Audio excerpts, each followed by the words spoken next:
আজ ছিল মঙ্গলবার, মা মঙ্গলচণ্ডী পুজোর দিন। মায়ের পুজোটা সকাল সকাল সেরে একটু প্রসাদ মুখে দিয়েই সোজা চলে গেলাম রান্নাঘরে। কারণ আমাদের বউদের না অনেক কাজ থাকে, অনেক কাজ, ঘরের কাজ, বাইরের কাজ, পুজো দেওয়ার কাজ, রান্নাঘরের কাজ।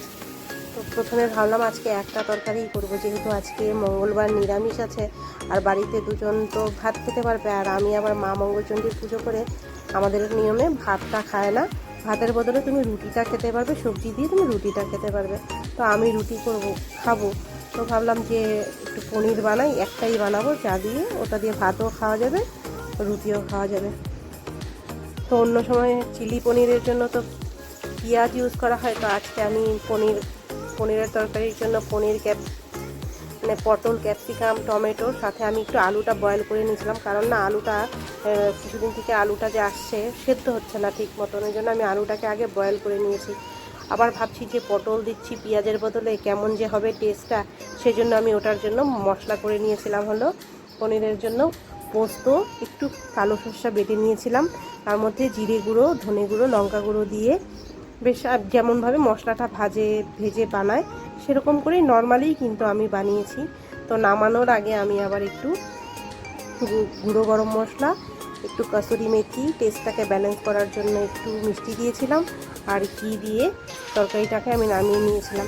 দেখতে তো কালারটা ভালোই লাগছিল, তো ভাবলাম না টেস্টটা তো খারাপ হবে না, হতে লাগে না, কারণ আমি ক্যাপসিকাম পটল কখনো একসাথে ইউজ করি না, এবার ফার্স্ট টাইম ইউজ করলাম।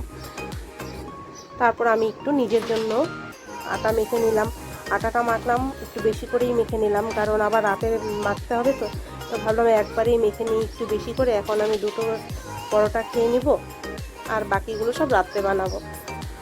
তো সেই জন্য আমি একটু পরোটা, আবার উপোস থেকে আমি আবার পরোটাও বানাচ্ছি, টেনশনেও আছিলাম যে পরোটাটা খাবো, আবার কোনো প্রবলেম হলে, পেটে প্রবলেম হলে, তো ভাবলাম একটু পরোটা খেয়েই নিই। ভালো লাগছিল না, শুকনো শুকনো রুটি খেতে ভালো লাগছিল না, সেই জন্য একটু পরোটা বানিয়ে নিলাম। তো আমি আমার জন্য প্লেটটা রেডি করে নিলাম, যেহেতু আমি আজকে একাই খাবো, বাড়িতে কেউ নেই, তো মিষ্টি কুমড়ো তো খাওয়ার কেউ নেই, আমার হাজব্যান্ডও খেয়ে চলে গেছে, এখন খাওয়ার মধ্যে খালি আমিই আছি মিষ্টি কুমড়ো খাওয়ার। তো সম্পূর্ণ মিষ্টি কুমড়োই আমি নিয়ে নিলাম, নিয়ে আমি খেতে বসে পড়লাম। তো সত্যি খেয়ে দেখলাম না, টেস্টি ছিল, তরকারিটা খারাপ হয়নি। তো তোমরাও এরকম করে টেস্ট করতে পারো। আজকের জন্য এতটুকু, আবার দেখা হবে অন্য কোনো ভিডিওতে। ততক্ষণের জন্য তোমরা সবাই ভালো থেকো। Bye bye.